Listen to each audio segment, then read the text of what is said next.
Plaafp, what is it? A statement of the student's present levels of academic achievement and functional performance, and includes how the child's disability affects the child's involvement and progress in the general education curriculum.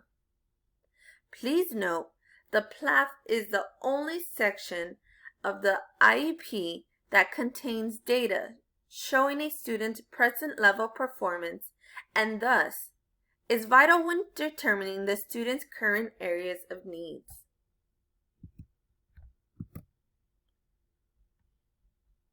Let's take a closer look.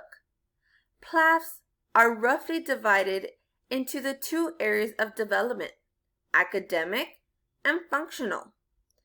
When we're talking about academic achievement, we're talking about the academic subjects a child studies in school and the skills the student is expected to master in each.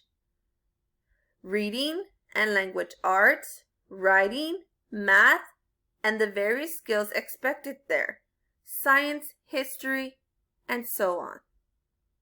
Now, functional performance is generally understood as referring to skills or activities that are not considered academic or related to a child's academic achievement, and is often used in the context of routine activities of everyday living.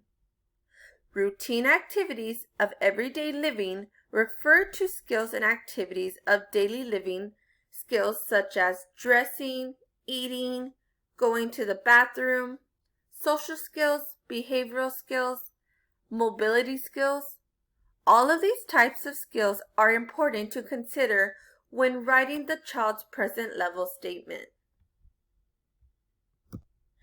This is very important to consider when writing your Plaafp. The Plaafp is the foundation for generating the rest of the art.